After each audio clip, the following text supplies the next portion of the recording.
Welcome to this explainer. I am so pumped you're here because we are about to completely flip the script on how you see the people around you. Have you ever been told that you can read someone like a book just by looking at their body language? Yeah, there's a whole industry out there built on pop psychology and outdated body language myths. Today, our mission is to completely dismantle those myths using a rigorous scientific framework.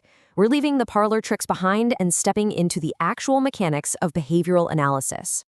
Let's kick things off with a classic. Do crossed arms always mean someone is being defensive? Think about that for a second. How many times have we all heard, "Oh, their arms are crossed, they must be closed off or hiding something"? We see it in movies, we read it in airport paperbacks, but I want to pose this question directly to you to expose what professionals call the illusion of meaning.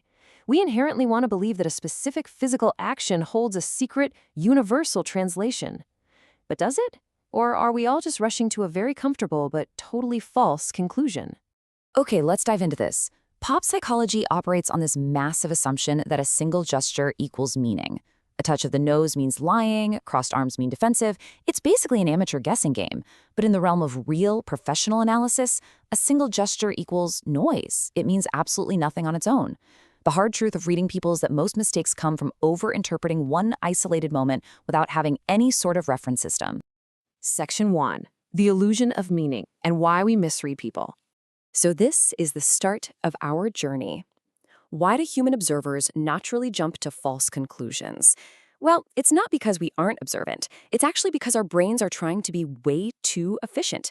We want quick certainty and simple explanations, and that leads us right into a cognitive trap called pattern overfitting. This is the cognitive flaw of assigning a universal meaning to every isolated gesture or expression.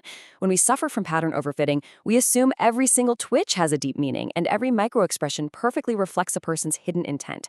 We develop context blindness. Without context, the exact same behavior can mean completely opposite things. I mean, crossed arms could mean someone is angry, sure, or it could simply mean they spilled coffee on their shirt and are trying to hide it, or maybe the AC in the room is just cranked up way too high. Now, consider the incentive structure of the person you're actually observing. Humans carry a massive cognitive load, trying to mask their true state.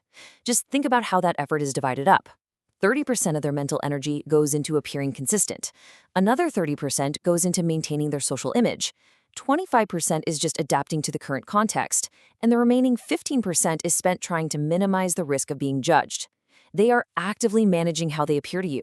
And because we observers usually just want a simple explanation, we completely misinterpret this complex social masking as raw, unfiltered signals. Section 2. Finding the baseline, the anchor of truth. All right, now that we know why our natural intuition fails us, let's step into the solution. How do we actually cut through the noise and read behavior accurately? We do it by introducing the absolute foundational concept of behavioral analysis. No baseline equals no meaning, only noise. I really want you to let that sink in. Behavior has no universal meaning. It only has relative meaning against a personal baseline. And a baseline is simply how a person behaves normally, their standard tone, their everyday posture, their regular speech patterns.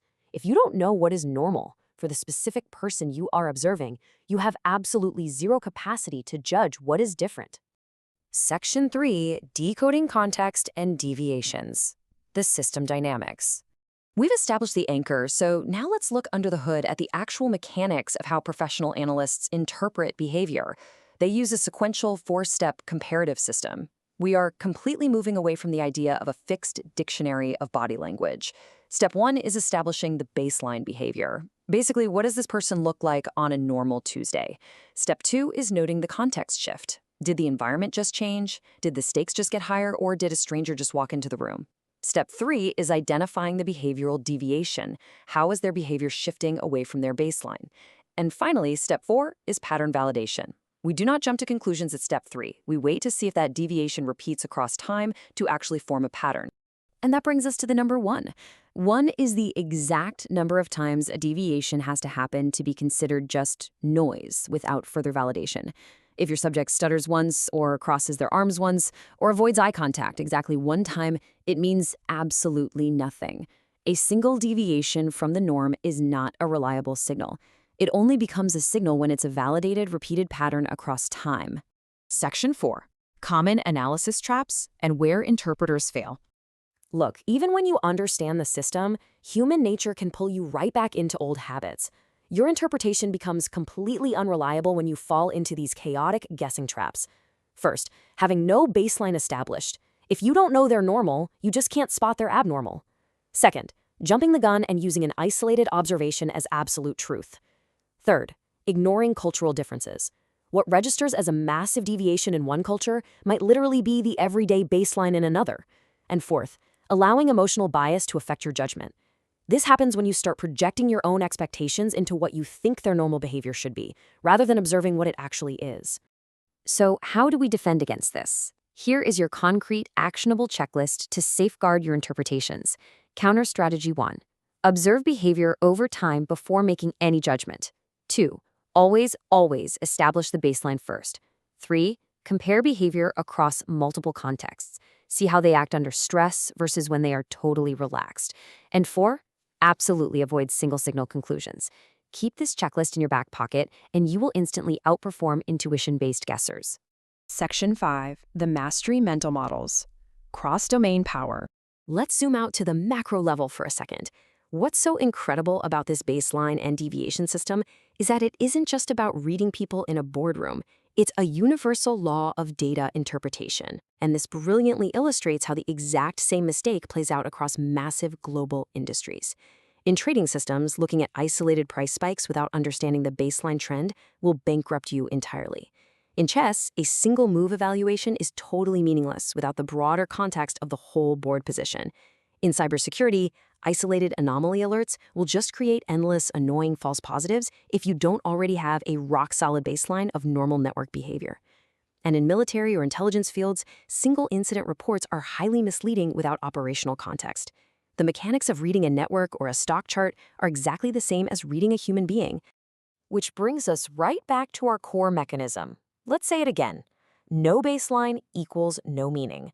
Whether it's a digital metric, a stock price, or a friend crossing their arms, meaning comes from deviation, not isolated behavior. Real signals emerge from repeated deviations, not one-time events. Now, we absolutely must address a critical modern correction in behavioral science. A baseline is never a static identity. You can't just measure someone's baseline on day one and assume it stays the same forever. Over weeks and months, through shifted contexts and new environments, the baseline acts as a continuously updating moving average of behavior. People evolve. Their stress levels change, their familiarity with you grows. If you rely on static assumptions, you are going to create analysis errors. You must continuously update your baseline. So this entire mindset shift is summarized perfectly right here. Accurate interpretation is a delta system, not a label system. We are not labeling people. We aren't sticking post-it notes to specific gestures. We are detecting the delta, the change. We are operating a dynamic system of change detection, constantly comparing the present moment to an evolving, deeply understood baseline. Well, we've explored how to strip away the noise and decode the people around you using the delta system. You now have the tools to avoid the illusion of meaning. But I want to leave you with a final, provocative thought. You spend all this time trying to establish baselines for everyone else, right? But think back to that massive cognitive load we discussed earlier, the social masking, the context adapting. Have you ever stopped to consider, what does your baseline look like to others? Just think about it. Thanks for joining me for this explainer, and I'll catch you next time.